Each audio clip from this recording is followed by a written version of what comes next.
So, welcome to another evening of tales of our cycle tours from 2025. We've been in UK, we've been abroad again. It's been an experience, and I'm just going to take you on a bit of the journey with us. So as ever, my reminder about why we love this, it's fast enough to get somewhere, and particularly I'm enjoying now as the children are getting that bit older, we really can get somewhere. So now we're sort of, Iona's able to do 40 to 50 miles in a day. Ewan can probably now do further than I can do in a day, especially as he seems to load most of the heavy weight onto my bike and not his. So he's, you know, when we were doing some of the rides this year, we were doing sort of 70 plus miles in a day. So we can really get some distance covered and really get and see some things and still have time for coffee and cake. It's slow enough to experience the journey. So that's just a reminder of Ewan's experiences so far, up to date on cycle touring. First one ever was just local, back in Market Harborough, going to Bicester. And in the last couple of years, we've been in the Netherlands, Scotland, and down in the Chilterns this year. And Iona, her first one was crew to Wolverhampton, and most recently from London to Paris, which is what we're going to be thinking a bit about. So, first ride I want to take you on is the ride that Ewan and I did earlier this year, back in the beginning of May. Now, some big perk of this as far as Ewan was concerned. How this came about, we were at the National Outdoor Expo and Cycle Show at the NEC, and I was chatting to somebody who's got their stand saying zero carbon adventures. So obviously my interest in low carbon travel and everything, I was like, oh, I've got to find out a bit more about what that's all about. So I'm planning to do some rides this year and sort of take people on low carbon adventures where we try and keep the carbon cost as low as possible, try and make it where you can get there by train. I thought, sounds perfect. Anyway, he messaged me shortly later saying, we're doing this first one in Scotland. Would you be interested in coming along and making some film about it and doing some social media about it, you and your son? I'm like, we'd love to, but it is during school time. So I then emailed the school and said, this is going to be an educational experience for Ewan. We're going to a wetlands, we're going to visit various things. This will be a great educational experience. Could he have 3 days off? One of them was a bank holiday anyway that we were going to have off school, so he could come on this. And the school said yes. So that was great. So we got to skive off school and go on a zero carbon adventure. So here's a little taster of how it went. I'm Ewan O'Donnell. I'm 14 years old. I've done 1, 2, 3, 4, 5, 6, 7 cycle tours.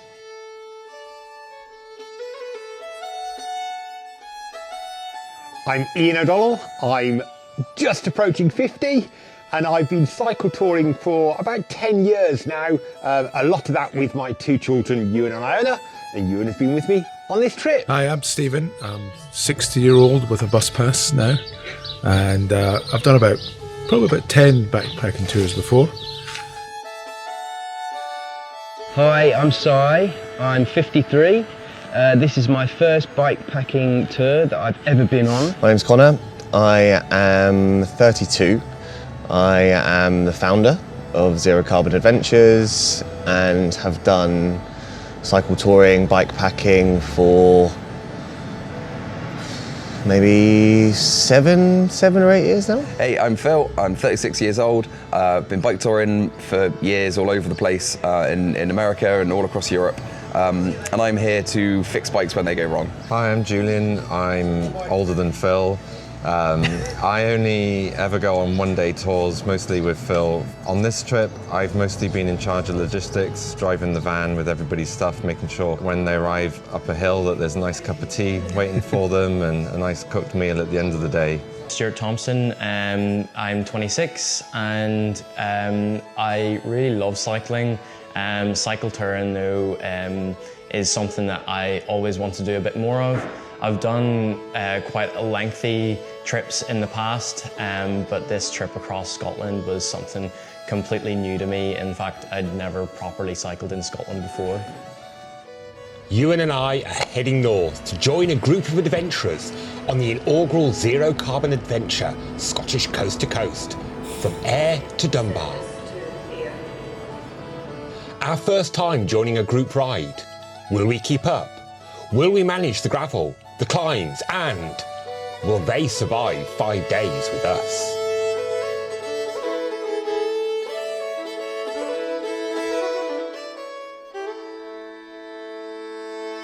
So there you go, just a little taste of introducing you to the group that we were cycling with and where we were going to be. So there's a saying about if you want to go fast, go alone. If you want to go far, go together. I definitely discovered that your ability to get going in the morning gets significantly hampered the larger the group. It was definitely a challenge each morning trying to get going, and we were doing about 40-ish miles a day on what I would call relatively straightforward cycling. But it's just because every time you stop, for whatever reason, it seems to take twice as long to get going again because you've sort of got everybody to get going again. So it was an interesting experience for me because up until now, all my cycle touring have basically been me and one of the children to have a group and that experience. On the flip side, it was great in the evenings to just be able to chat and talk to people and just, you know, be with fellow adventurers enjoying that experience. So, a few stats for you. 233 miles, 18,352 feet of climbing. We were in Scotland. 5 days actual cycle touring and then 2 days of travel, 1 day either side. This was the route that we were doing. So interestingly, we're finishing in Dunbar, which is actually where Ewan and I finished one of our previous cycle tours, coast to coast to Scotland. But this time starting in Ayr and going a bit lower as we went up. Last time Ewan and I went in going through Glasgow, Edinburgh and across to Dunbar. And so we're exploring a bit of Scotland that actually, despite having been going up to Scotland every year of my life, since literally I was born, I'd never really explored this bit of Scotland before at all. It was just somewhere I drove through on the way to get to the northwest coast. I mean, it was just spectacular ride to do, amazing gravel, just gorgeous. So yeah, just to take you through the journey, you and I got up there by bike from Tyleham Station, then on a Verte up to Glasgow, and then another local Scottish train, which is one of those ones where they've got lots of bike storage in it to get us across to Ayr to start the journey.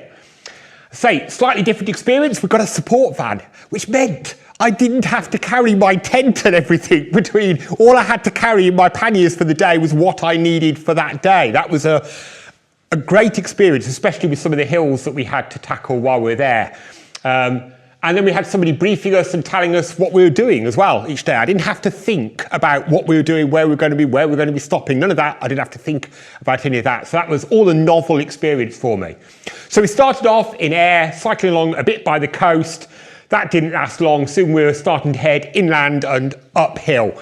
Obviously, starting by the coast, inevitably, you're pretty much starting from zero. You've got to start climbing. But immediately into a beautiful Scottish landscape. We're in the Galloway Forest area, which is actually a dark skies area, and just the roads, even the roads were well surfaced on most of it as well. We had some really nice tarmac to cycle on when we were on the road. So it was just cycling perfection. And even though it was relatively early in the year, it was a bit chilly, but we had beautiful skies, sunshine. It was fantastic. So the first night, you saw a few clips of it there. We stopped at what's called the Dark Skies Retreat. Unfortunately, we were hoping to have done a Dark Skies night walk, but the dark sky was also covered by low clouds that particular evening, so you couldn't see a great deal. Though our photographer that was with us did get up again in the middle of the night and actually saw some of the northern lights, and we're still not quite forgiven him for not waking up the rest of us to see them as well. You could either camp there, which is what we did, or there was a yurt there and some other accommodation as well that some of those wanted a bit more luxury stayed in, a hot tub, which Ewan enjoyed, and a kitchen we could use to cook ourselves some food that evening. So there were also some goats who all had names, and you could go and have a chat to them, which we did. Next day, off we went again. We came to this lovely bit of river, and some crazy people, Ewan being one of them, decided to go for a swim in their cycling clothes that they were then going to have to carry on riding in. But, you know, they were young and foolish. I'm old and sensible and didn't go in.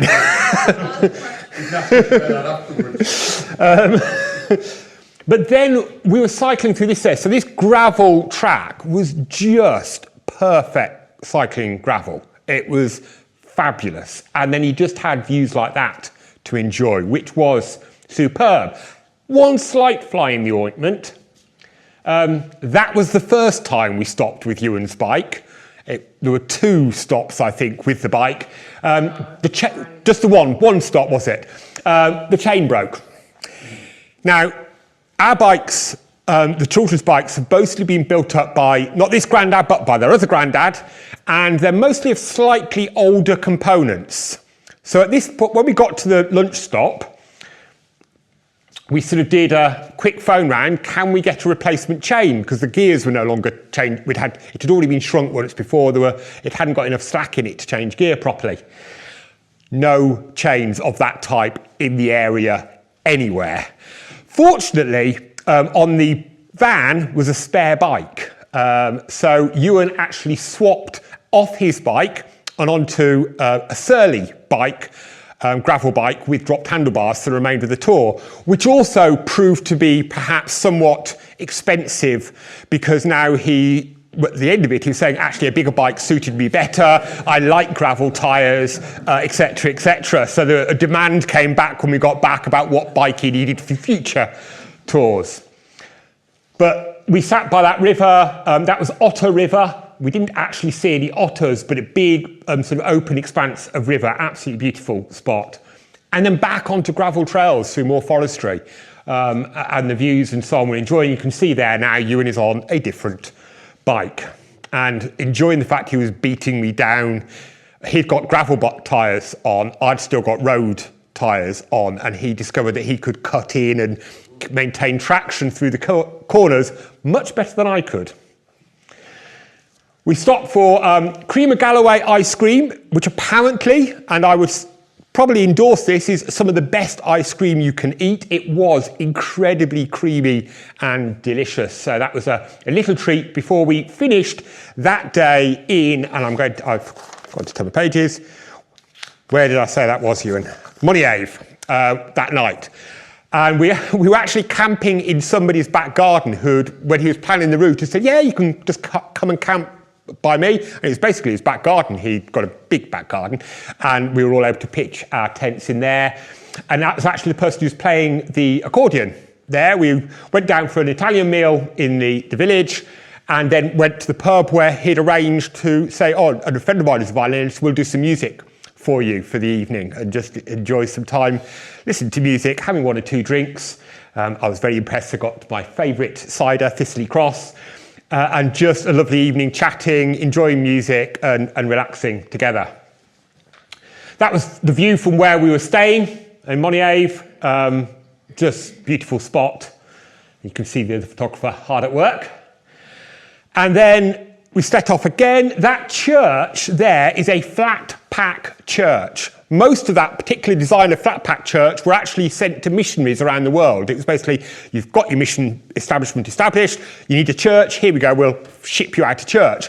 But this place in Scotland also had one of them, and it's still a functioning, in-use church. And it just looked beautiful. It was this some deep red colour against the fresh greens and the blue sky. It looked fabulous.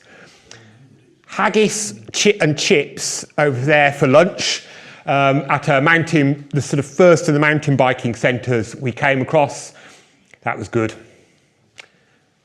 And we went for more gravel riding. I mean, the amount of these gravel trails there, and I say they're not gravel in terms of almost mountain biking gravel, they are good quality. You could ride them even on a reasonable road bike, to be honest. You don't even need a gravel bike. They chose to go swimming again. And then I got creative with my camera while they were swimming. And there we were, so it felt very apt. We've got the wind generators in the background as we were cycling on a zero carbon adventure. That all sort of felt very suitable. But just look at the views of the hills and the mountains that you've got as you were cycling. Absolutely fabulous. As we headed towards Moffat, another little place. Campsite there, we all of us agreed, this is obviously the test ride, all of us agreed at the end of it that wasn't one that he would be using again. The amount of midges that seemed to infest, even in early May, this particular campsite was quite incredible. It was right near some water. I think it was a bit sort of peaty boggy nearby as well. It's just perfect midge breeding ground. And it's a bit rough and ready as well. But what was really good was it had got a fire pit, so we were able to do toasting marshmallows and some of that sort of thing that evening. But also we went up to the Moffat Distillery, which is the only wood-fired distillery in Scotland. It's a relatively new distillery. They haven't actually got their first whiskey out for you to buy yet. It's still in cask, maturing. They had got gin, they had got moonshine. And so what we did was we had a tasting session there. Ewan unfortunately couldn't partake in that one. He had to have J2O. But he did get to go on the tour and sort of find out a bit about the distilling process and a bit of the story behind what they're trying to do there. So that was part of the education experience for Ewan as he was missing school. Moonshine. Moonshine, yeah. Hi, we went to a moonshine distillery when I took him out to school. Yeah. Next day, we came across this fabulous cafe, old school bike shed, no hanky-panky. They'd got a bike shed set up at the back of the cafe with locks in, so you basically put your bike in, you locked it up and took the key with you then into the cafe. You didn't have to take a lock. So, in terms of club rides, you could see that they would be a mecca because you wouldn't have to take your locks with you and so on. Inside, sofas, nice big slabs of cake, a fire. Absolutely fabulous. So great spot to stop on a ride. And they'd also got tools, pumps, all the rest of it for working on your bike as well. So really good spot. What I didn't expect to see as I was cycling through the wilds of Scotland was a Buddhist monastery, which is what we found when we were cycling along. But suddenly in the middle of absolutely nowhere, and I guess, it's a place of peace and quiet. So in one respect, it does make sense.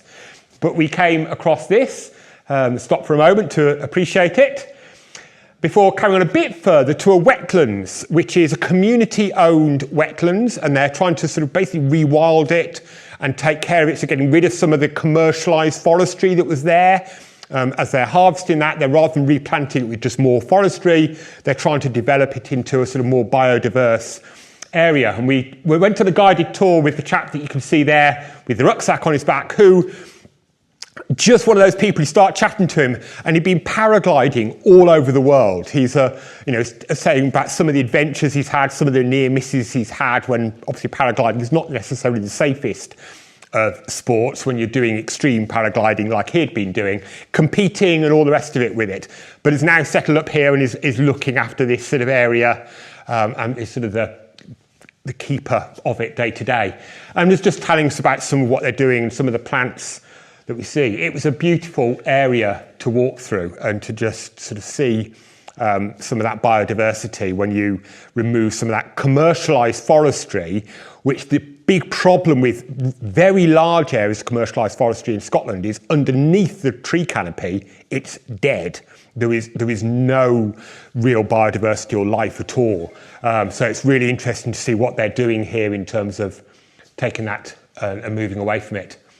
So that night we stopped at the new Galloway Forest, which is also the home of the mountain biking. It's where they held the international championships for cross-country mountain biking, I think it was, a couple of years ago. So over there in that photo, you can see, if you look carefully, some of the trails. Ewan's quite keen that we go back there at some time with our mountain bikes and try out some of those trails. But great campsite, big kitchen that you could use. And has to be said, I've ate better than I've ever done a cycle tour before. My children would argue that's not difficult because normally, as you will know, it's Aldi pasta most nights, £1 packs of Aldi pasta cooked up on my little camp stove. So having food like that was somewhat of a luxury. And I think Ewan will struggle to go back to lots and lots of Aldi pasta in the future. As we left there the following morning, we came across this little pump track. And we couldn't resist, so Ewan, myself and Connor all had a little go around the pump track. Ewan definitely showing us how it should be done. Connor and I not quite so good. And we're going out there along an old railway track which is being made into a cycle path there along by the river.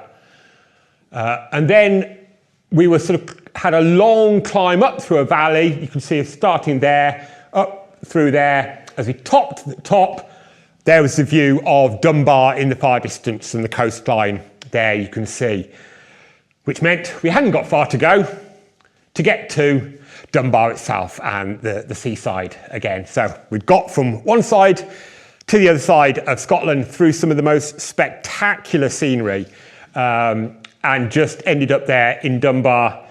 Had a lovely pub meal that evening. There's a hostel in Dunbar, which when I say hostel, it's quite a nice hostel. And you and I had a room to ourselves.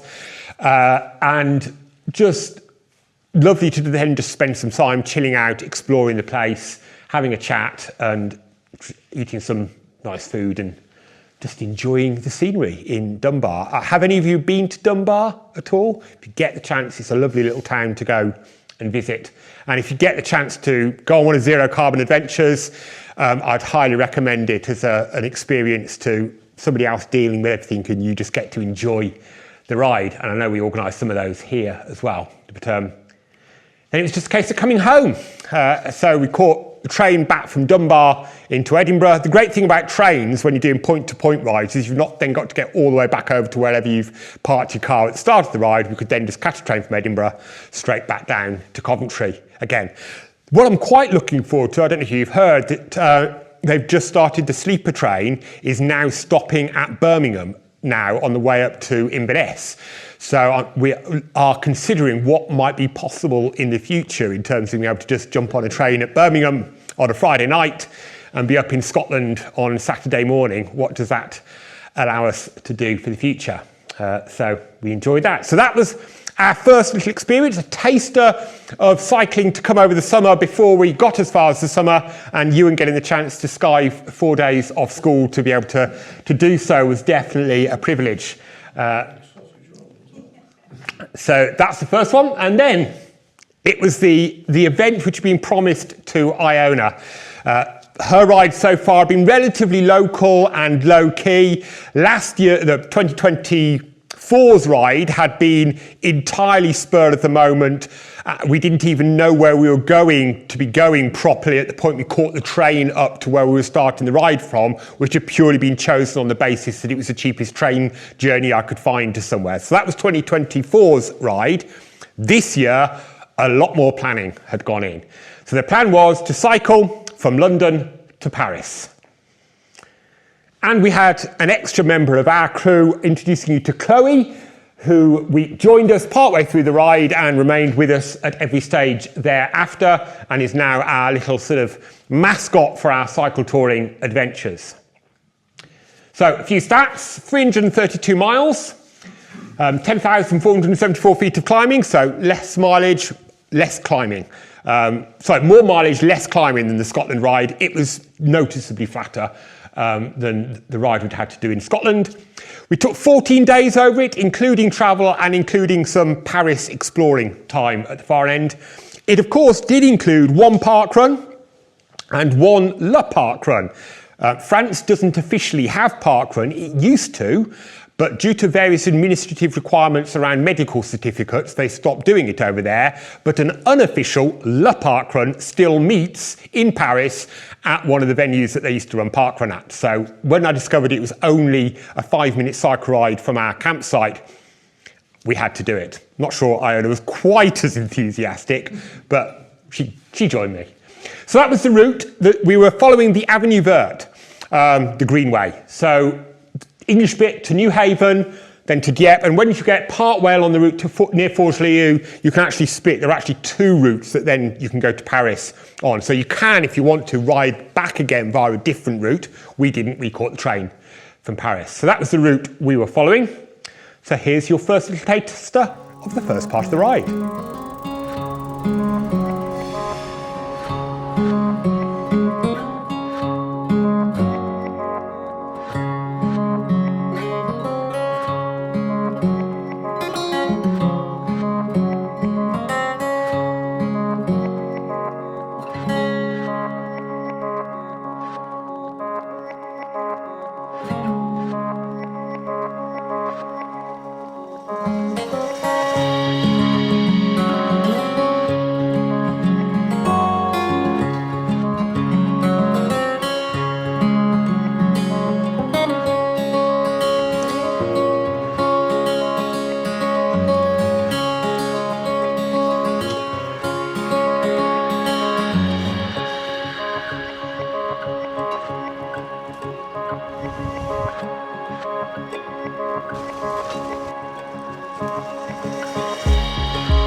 So there you go, the England section and to arriving at the port in Dieppe. So caught the train down to Euston. Official start is St Paul's. So we rode from Euston up to St Paul's, get the official start photo in, and then you start off by just riding through the streets of London, most of which, if you've ridden down there at all recently, you'll know there's a fairly good bit of not entirely brilliant cycling infrastructure. If you've been to the Netherlands, it doesn't quite compare, but it's a lot better than we have in most of the rest of the UK. Obviously, got a photo of House of Parliament, lavender fields that we passed by, Instagram heaven. You basically see everybody was there getting all the relevant Instagrammy photos in the lavender. Interesting enough, we stopped at a pub for lunch, which had, with somebody who had messaged me through LinkedIn saying he wanted to pick my brains about cybersecurity and insurance and for small businesses. So we basically got a free pub lunch out of him picking my brains for Ruth and I. And I'm not entirely sure that Iona and I'm not entirely sure Iona was as impressed by a conversation about cybersecurity and digital resilience over lunch. And then we camped that night near Gatwick Airport, and it was near Gatwick Airport. We could literally just sit in our tent just watching airplanes taking off. Relatively noisy, but we were tired, so it was okay. The following day, little bit of riding, and then we went and did a parkrun because it was a Saturday morning, and so obviously you've got to do a parkrun. And we actually met by some friends of ours who we did quite a bit of parkrun tourism journeys with. So they were actually down there anyway, and so they met up with us and did the parkrun with us that morning. And then we were on to some actually quite nice for that day bicycle trails, gravel trails, disused railway type trails and so on.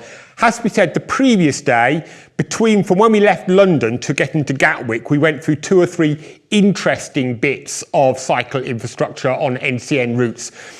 One's, basically a river flowing across the path.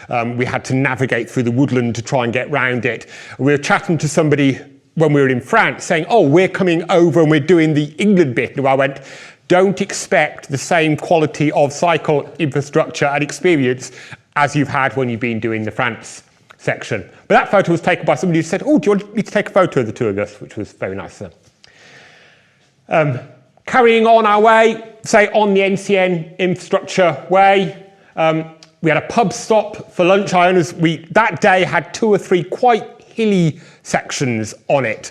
And in actual fact, on the last sort of section of it, I went, well, we could stay on the route, which is B roads and, but it's going to be hilly, or there's an A road, which is a lot flatter, but will be busier.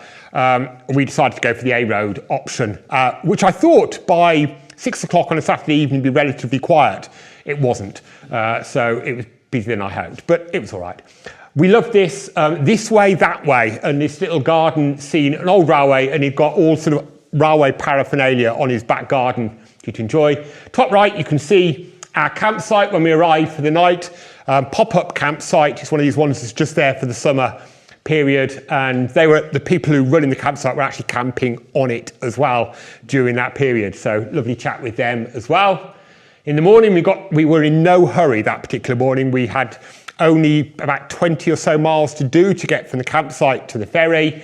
So we were able to have a relaxed morning. Eggs from the hens at the campsite, cooked on our stove, and they've got this shed there which has got all sorts of shop bits and pieces in there that you might need or not necessarily need. Some of it was what I call tat, but Iona was quite keen on. And they encouraged you, if you'd visited the campsite, to write your name and details up on the wall of the shed. So Iona got an illustrative side out and illustrated it accordingly. And there we were, down to the coast, past the White Horse on the way, and arriving in Newhaven Ferryport. You've got a big sign up as you get to Newhaven telling you about the Avenue Verte. I would argue it's a bit late by that point if you don't know where you're going by the time you're halfway through the route. But maybe it's to encourage people who are on the car this time, but next time you could come by bike. A McDonald's meal just before we got onto the ferry for our lunch. And then once we got onto the ferry, I had booked us some food for the journey over there, and it was very generous portions, it has to be said. There we are, leaving the not-so-white cliffs behind. I think those white cliffs could do with a lick of paint or something, and arriving into Dieppe at the other side as the sun was setting. Well, set and now definitely dark. So that brought us to France. So what happens next? After crossing the channel, we had arrived in France under cover of darkness. The ferry docked at Dieppe and suddenly we were in a new country. Just 2 bikes, 2 lights and the road ahead. Our journey to Paris had begun again, this time at night, riding out to find our first campsite in France.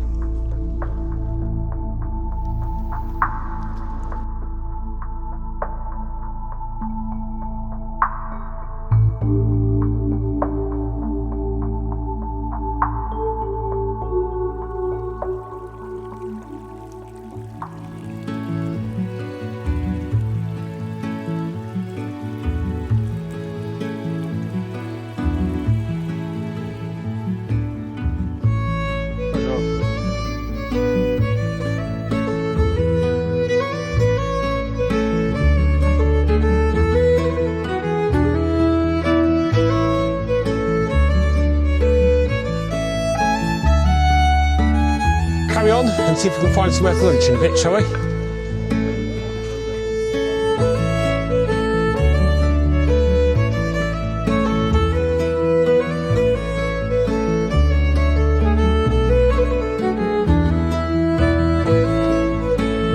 We've just arrived in Verte.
There's the reception.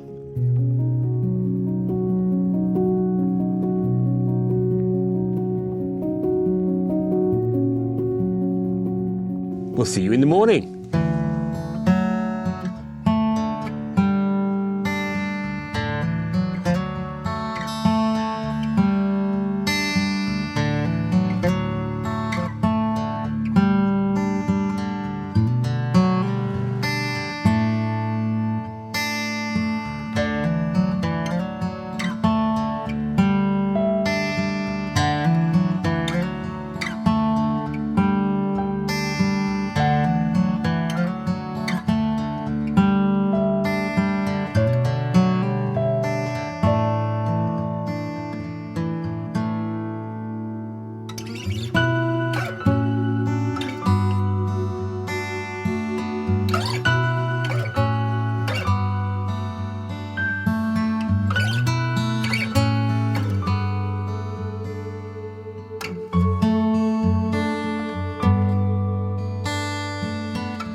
So there you go, a little taste of our next part of the journey. So, first of all, I have to introduce you to these two ladies. So on the ferry, I spotted them and noticed they've got running gear on. And I was like, surely, they're with some other people. Anyway, got off the ferry, still in just running gear and rucksacks on their back. They were running from London to Paris. So while we were cycling, they were running. And you will see them again a bit later. But yeah, incredible pair. And they basically just done it on a whim. This wasn't a part of a big plan. There was no organisation behind them. They just thought this would be a fun thing to do. So they were doing it. Camped the first night just outside of, just a little way from the ferry port, with a steep hill to get us to the campsite, but beautiful little campsite. And our first pastries, fresh and warm in the morning for breakfast. That was definitely the highlight of cycling through France, was the pastries. And then we were on to a disused railway line, beautifully tarmac, well looked after, no, wet leaves and all the rest of it like you find on the Kenilworth Greenway and so on. So yeah, fantastic. And over there on the right, what we discovered, not actually that far from where we camped, was a campsite that was free to use, with some basic facilities at and so on. There was a few of those on the route. So actually, if you were wild camping and didn't want to book a campsite, you could just use those. That's quite impressive. Came across our first chateau, very exciting. Just by the way, not only was it Iona's first time in France, it was also my first time in France. I'd never actually been to France before, so it was an experience for both of us. And trying a bit of Normandy sausage there on the right. And then just continued, this fantastic cycle infrastructure. That whole day was basically just riding along there. Until we got to the campsite that night, did our washing. Obviously, you're going for that many days, you've got to wash your cycle clothing each night to make sure you got some clean ones for the following day. Aldi pasta, there was an Aldi not far away. And the first thing I had to do when we got there was buy some ice creams because it was hot. The next day, that is Iron Brew that Iona's drinking. The cafe that we stopped at was run by a Scotsman. I reckon it's probably the only cafe in the whole of France that serves Iron Brew. Did a very nice cheese toasty sandwich. It was good. That was the day we found a cafe. The big problem, if you're doing this route, is places to eat. There isn't much in the way of anything between when you get out of Dieppe till you get to the outskirts of Paris. It's basically rural farmland and not a lot else. And we struggled to find places to eat, particularly the following day, as I'll come on to in a moment. This day would have been okay, because not only was there that cafe with nice fresh food, there was also this place just opposite, aimed at cyclists. It actually had the French word for cycling up above it, and that is a food dispenser. So you basically just put your money in and out pops some heated food for you to eat. And it was well signposted as we were riding along. Lovely flowers. On the right there, you can see several of these, which were little sort of shrines, to saints' shrines. And about halfway after we'd left the cafe, it started to rain. We tried sheltering for a bit in the hope that it might pass over. It didn't. So we carried on riding in the rain till we got to the campsite that night in Dangu.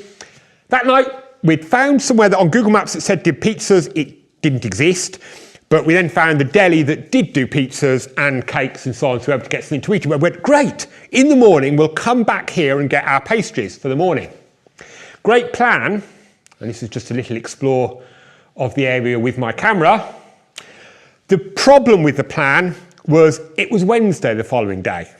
And what we also discovered is nothing is open on Wednesday in Normandy. The deli and everything in that little place was all shut the following day, and at every village we passed through from there on, there was nothing. Supermarkets, shops, everything was shut.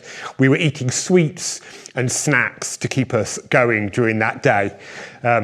It was a day of, shall we say, started off with a little bit of rain. Fortunately, we just waited. It came just after I'd struck tent and packed it all up, and before we were about to start riding. So we just sort of sheltered in one of the little places there, waited for it to pass, which it fortunately did, before heading along. More cycle paths like that, great. Came across this little place, lovely chateau, lovely little village, completely empty and quiet. Don't know where everybody was. It was literally like a ghost town, other than a dog. But it had got a climbing wall, so Iona was quite excited about that. And eventually we came to this town, which was not far from where we were actually going to be stopping that night, and they got a supermarket. Well, I say a supermarket, it got a small convenience store, and I was actually able to get us some sandwiches and so on at 4 o'clock that afternoon. We had cheated on the camping front this particular day. We're supposed to be camping again that night, but having had 2 days of quite on and off rain, everything was wet and nothing was drying. So I did a quick search on Airbnb and found this place, which was about the same price as a campsite. It was like, that will do very nicely, thank you. Only slight challenge, it was still Wednesday. Everything was shut in the town where the Airbnb was. So I left Iona there. I went to McDonald's about 2 or 3 miles away to get us some tea, and there was an Aldi opposite McDonald's as well. So we're in France, the home of haute cuisine, and we were eating McDonald's and a ready meal from Aldi. Really, living the dream. Bits on the left, because I've got a bit of a thing about pylons. I'm always interested in different shapes of electricity pylons, and there were some quite interesting ones there. And then we were starting to arrive into Cergy, which is sort of the outskirts of Paris. So we were able to get some pastries and some food at last. There were more than one place we could get food at. This was a real novelty. Cergy is sort of like the Milton Keynes of France. It's a new town, built actually roughly around the same time as Milton Keynes is, but slightly grander on what they've done as an impressive entry focal point as you come into Cergy. This is the Red Bridge. They were really imaginative with the name, but that's the Red Bridge, and then you look the other way and you've got this thing going up there with these, it looks like some incredible Roman sort of victory parade or something like that. And this was an indicator of perhaps what we had to come when we got to Paris, which was, I've been to London a lot and places like that and thought some of the buildings there are quite impressive. Paris and France do it just on a much grander scale, I discovered. Everything we do, they do 2 or 3 times bigger than us. And this was certainly a case in point, even in more modern times. They're pretty much knocking Milton Keynes concrete cows out the water as a comparison factor. So we've been told about that by somebody on Facebook who said, if you go in that way, make sure you detour a bit and go and look at that. So then we were cycling into Paris. This is the first of our sort of chateau buildings as we were actually getting into Paris itself and along some of the trails. That was my first coffee of the day at mid-afternoon. Anybody who knows me knows that me lasting that long without a coffee was quite an impressive feat. And then was the exciting moment when we spotted for the first time the Eiffel Tower. And we were camping that night in a campsite in Paris. It was literally about 15-20 minute cycle ride from the Eiffel Tower, which is where we're going to be riding the next day, though not direct. And it was just amazing. It cost us €25 a night. It was one of these, they've got an area set aside for bike packers, so you didn't have to book, you could just rock up into that space. They've got a restaurant serving very nice pizzas and other food, and just a playground and all the rest of it. Brilliant facilities. It just, again, a bit like the Netherlands, their camping and campsite experience is just on another level, and the pricing is much cheaper than many campsites, which are pretty rough here in the UK.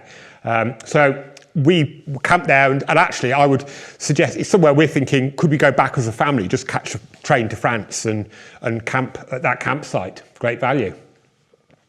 So we'll take this as an opportunity before we do the last section into Paris, as an opportunity to have a break for a moment from my voice.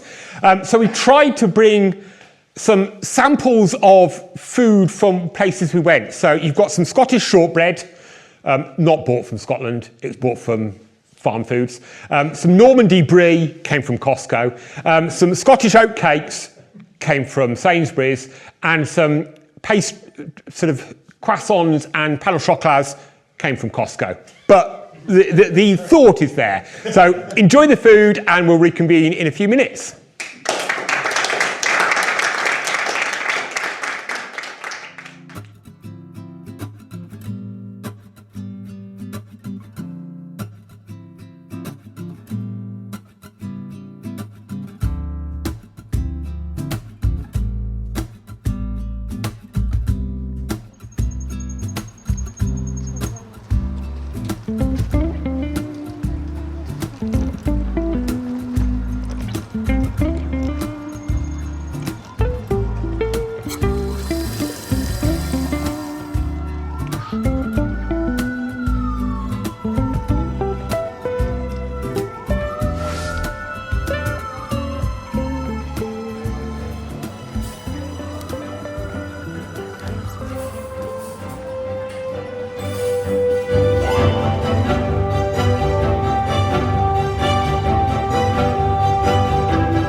way from St Paul's to here on 2 wheels plus a ferry.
Have a chill day, but the sights of Paris were just too tempting.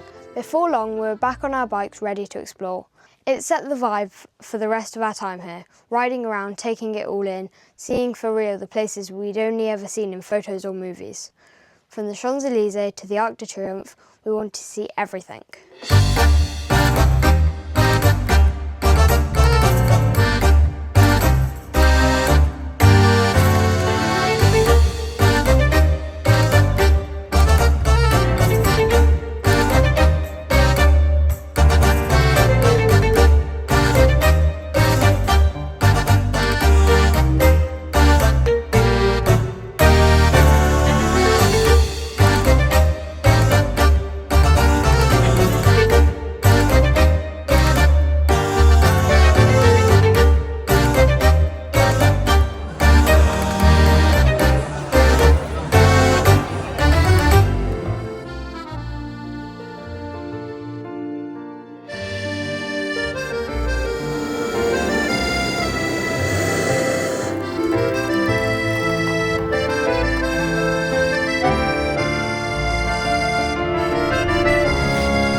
And just like that, we were back where it all began. A few trains, a ferry, and many miles later, London to Paris and home again. It was a fantastic adventure. Paris was amazing, but I'm looking forward to being back home in my own bed.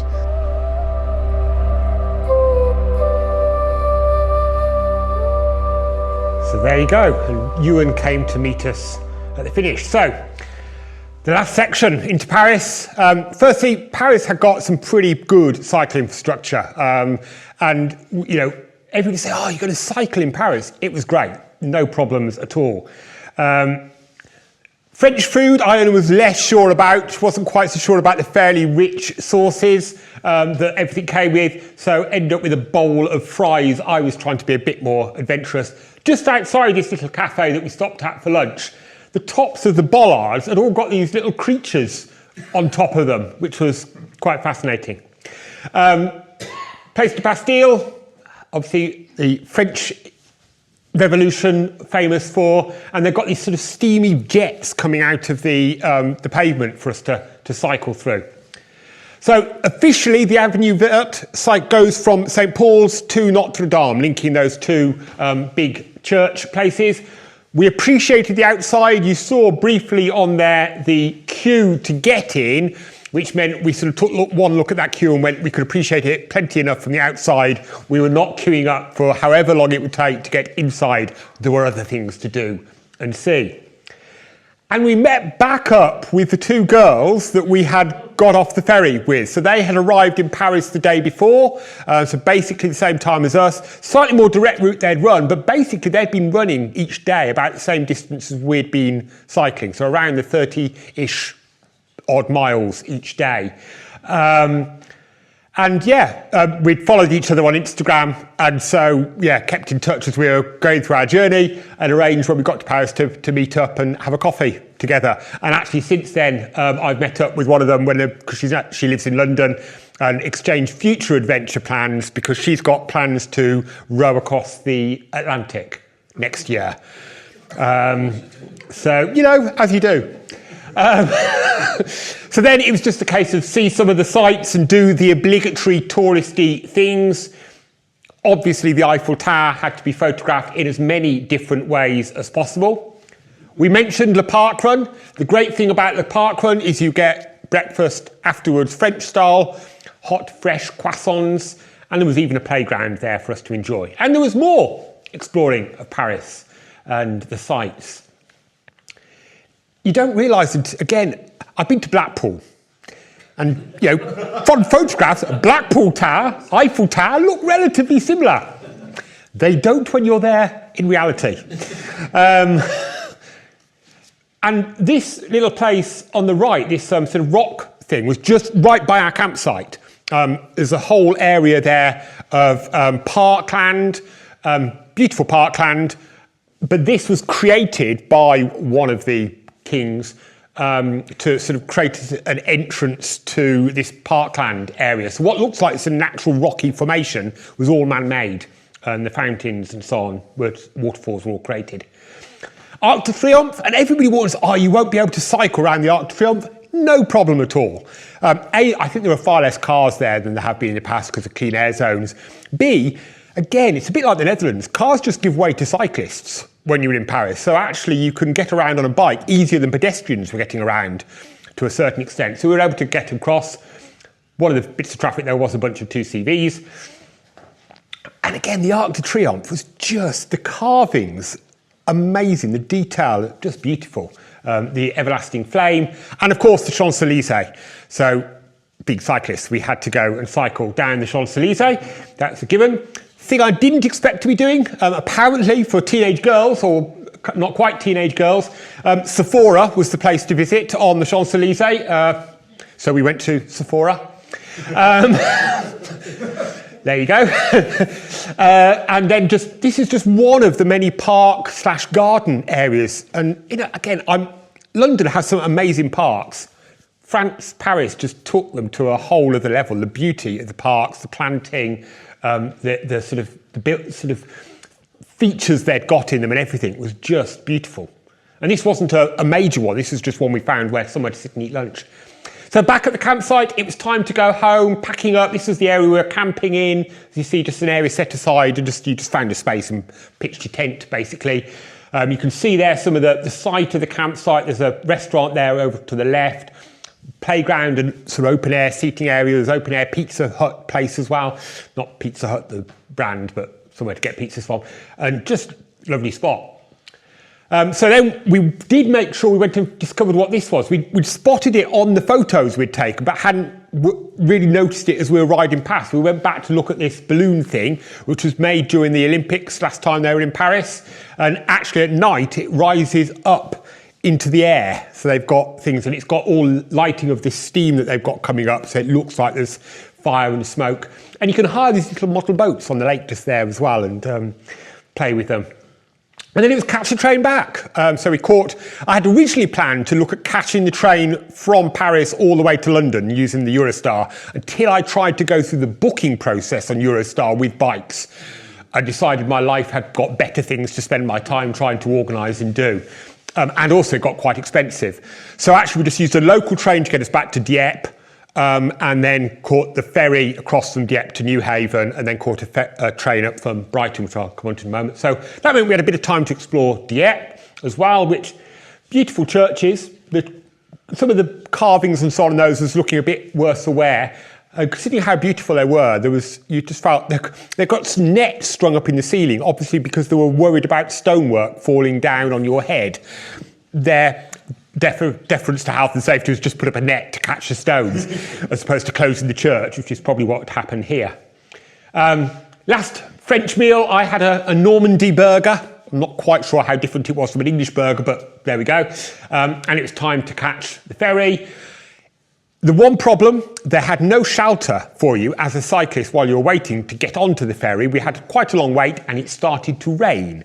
So we were quite damp by the time we got onto the ferry. The other fun bit was we were catching the midnight ferry, arriving into Newhaven at about 4 o'clock in the morning. By the time I got round to booking it, I'd left it a bit late.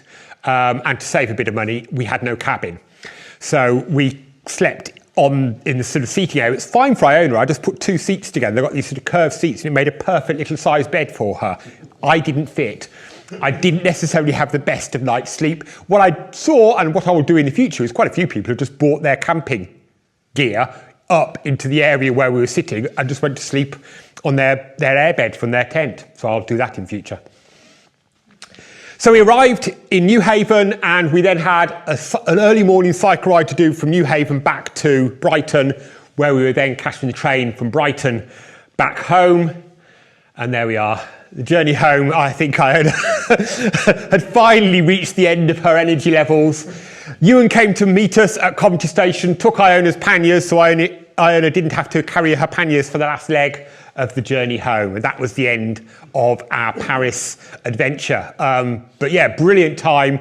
Both of our comments was we'll definitely go to Paris again and explore that again a bit more. We probably wouldn't do the Avenue Verte again. We've done it. It's not that exciting a ride. You're mostly just cycling through rural areas. And the third thing was, if we were doing it again, we'd make sure we took plenty of food with us, because finding food is obviously problematic. So, what about water? Water. Yeah, I carry quite a bit of water. It's one of the things I'm quite nervous about, not having enough water. I've got 3 bottles plus another bottle on my bike at all times. Iona's got her own bottles as well. So tended to be okay. And then, Every so often you had to fill up. Yeah, there were 1 or 2 places you could fill up. Yeah. Just standpipe type things where you could fill up as well. So yeah. So our final ride of the summer was Ewan and I back on our bikes, and literally we'd sort of been wondering what to do, and then Cycling UK announced, we're going to launch the Royal Chilterns Way, and we looked at the time and went, perfect, you're going to launch it just before Ewan has to go back to school, that'll be perfect. It was a tough ride. It was mostly gravel riding. It was hilly. You never felt like you were riding on the flat. We did it in 4 days, so we were riding 60 plus miles a day. The longest day was over 70 miles. It was brutal. It was, both of us to say it was the toughest ride we've done. So that's the course, if you've not seen it. It's basically 3 loops. The idea being you could just go and do 1 loop, but you then sort of do it in a sort of figure of 80 type style as we're going round. So our first day was to take us from Reading up to Great Missenden. That was our first day of riding. So here's a little flavour.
that's your first day. So caught the train down to Reading.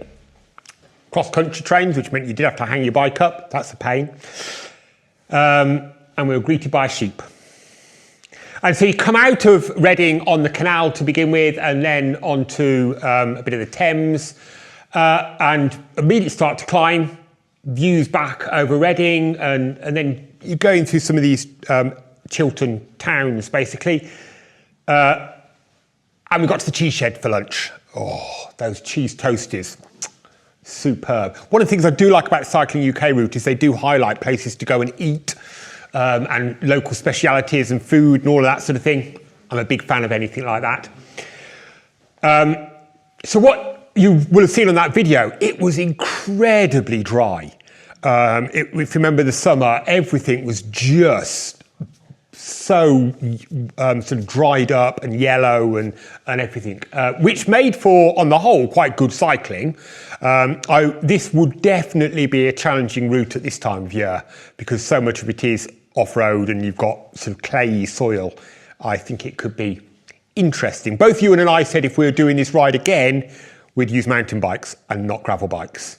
The best decision I made, though, is shortly before I went on the ride, I had changed the rear block on my bike, the rear cassette, to a slightly lower set of gears, and I was incredibly glad of that on the climbs. Actually, I'm still contemplating changing the front 3 chain rings as well to give me even lower gears.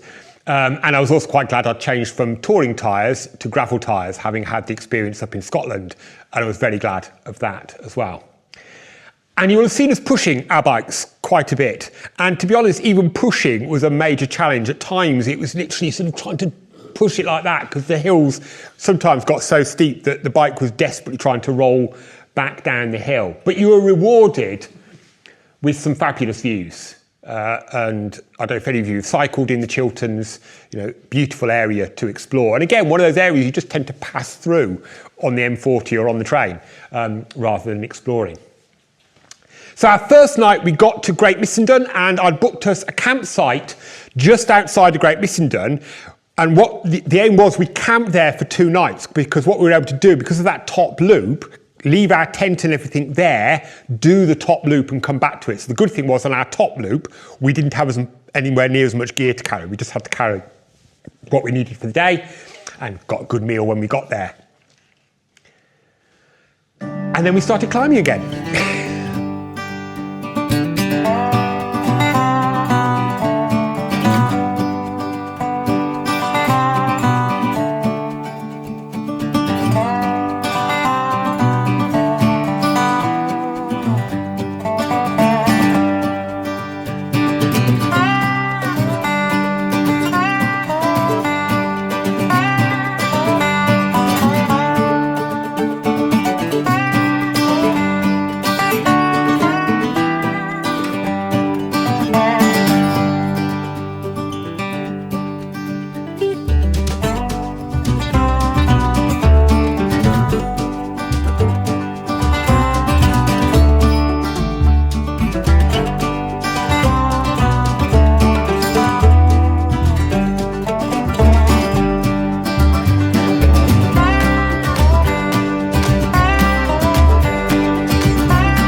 Our next day started with a parkrun, just about 10 miles we had to do first thing in the morning to get us to Churchmead, where I did a parkrun. You had decided to be sensible and sit and enjoy everybody else doing the hard work, doing the parkrun, but I couldn't resist. And you've got really interesting, in the little park by the side of it, you've got a battleship as part of a flower arrangement within the park.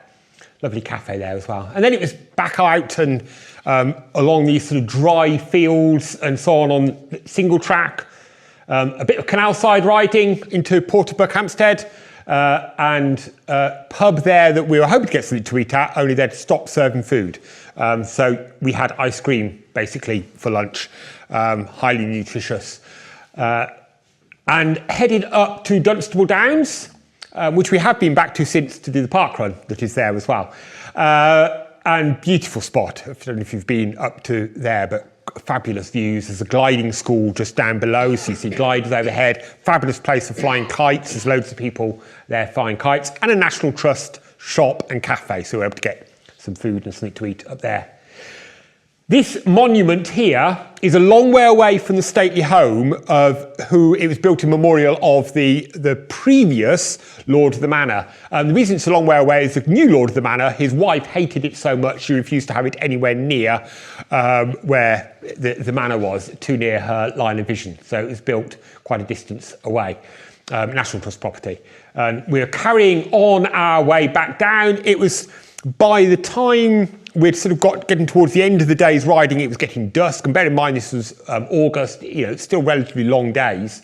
It had been, we were doing about 65 miles cycling that day, as well as the parkrun.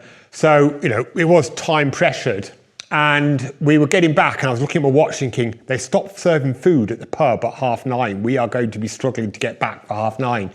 So I phoned up the pub and said, we really want some food. Could you possibly cook us some, even if it's going to therefore be a bit cold by the time we get back? That's fine. They went, no problem at all. And they cooked us up food when we got there. They even did us desserts as well. They really took care of us. And we've actually got a standing invitation to go back and have a free Sunday roast there because they were so appreciative of the social media posts and so on and did sharing about them. They want to say thank you to us in that way. So the following day started slightly differently.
So yeah, the following day started with hot air balloon display right outside the front door of our tent. It's an official takeoff site for hot air balloons. And they were starting that morning at 6 o'clock. So that was the start of our day, and then this is how the day continued.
So yeah, the next day, after watching the balloon display, we set off. What you don't expect to see is Shrek walking along the side of the road as you're setting off on your adventures. But, it takes all sorts.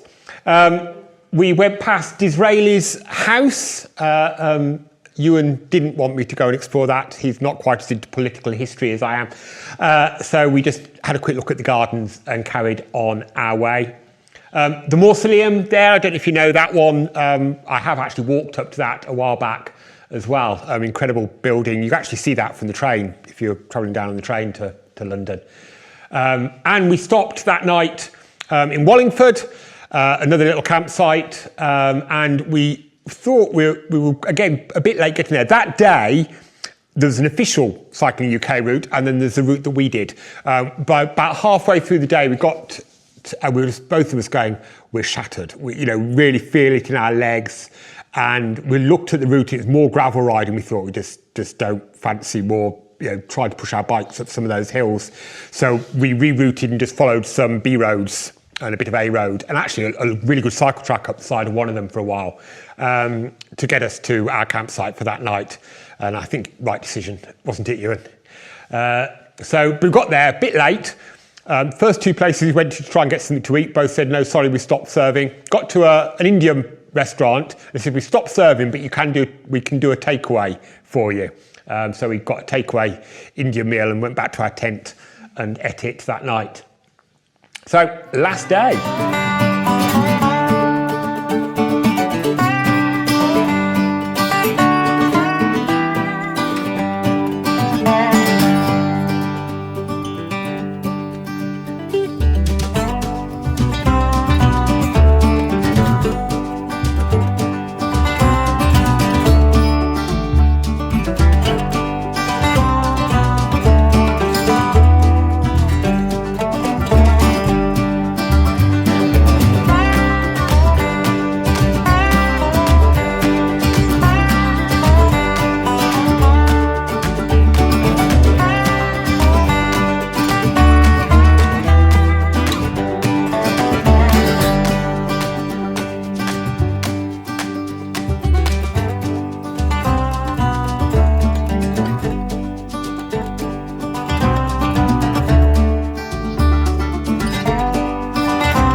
So that was our last day. So started off watching the kites from our tent. You could just see them flying in the air above us.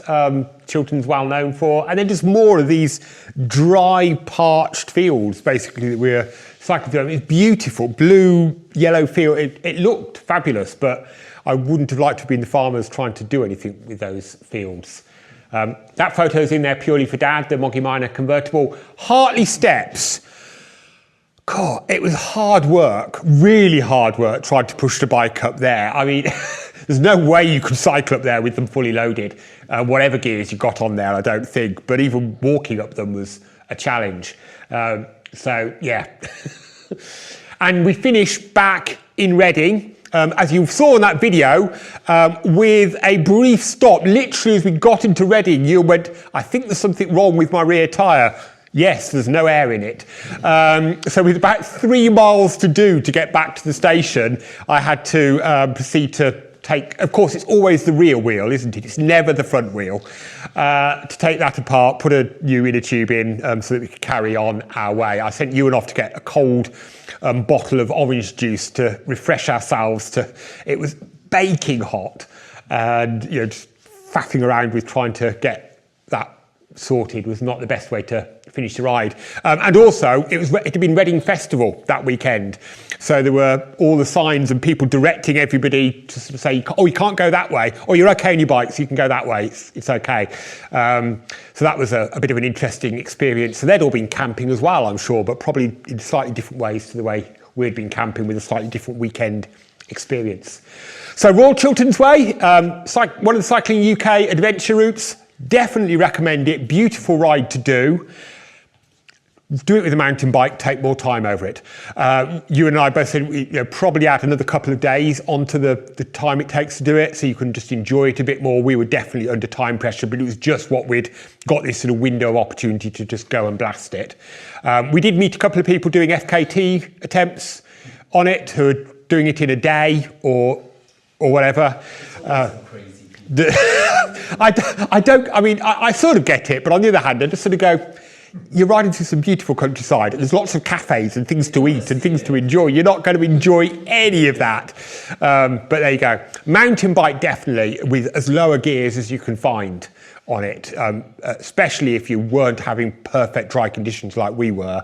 I think a normal gravel bike would really struggle if the conditions were less than perfect. And if you can afford to credit card camp it and therefore not have to carry quite as much weight in your panniers, I'd probably recommend that as well as an option. But a beautiful ride to do, exploring an area of the country that it's very easy to just pass through and never see. So that was our year of little adventures. If you don't know, we put a lot of our stuff on YouTube. So if you want to see the longer versions of some of those films with some more commentary and so on a bit more detail about what we passed through, then do check out our YouTube channel. And we'll be back next year, all being well, if there's another one. We don't know quite what we're going to be doing this year for adventures. Got various ideas floating around at the moment, but there will be cycle touring adventures. But I've already got one filmed. I managed to complete my Rapha 500 between Christmas Eve and New Year's Eve, with the added bonus that I ran an ultra marathon partway through it. So my did Christmas Day with the family with a parkrun as part of that, of course. What else? You've got to start Christmas Day with a parkrun. And then Boxing Day, I set off and cycled to Herefordshire. Wild camped there, woke up in the morning to find ice on my tent at 5:30 in the morning. And then I ran an ultra marathon that day from Ludlow back down to Kington, where we were staying. Kington, isn't it? Kington, where we're staying. So that was a 34-mile ultra, because it should have been 31, but there was a park run 4 miles into it. So I ran 4 miles of the ultra, did the park run, and then carried on to finish the ultra. And then the following day, cycled back home. That left me with about half of the Rapha 500 to do, which I did by literally every opportunity getting out on the bike up until New Year's Eve. So that was my Christmas break, my way of relaxing over the Christmas holiday. And even managed to cycle to the Cov game to watch them lose that particular day. Hopefully not what they've done this evening. Still 1-1, is it? But yeah, so that will be one of the videos you've got to look forward to for next year. But if you want to preview, the videos are out on the YouTube channel. Hope you enjoyed tonight's little adventure. And if you've got any questions, feel free to come and ask.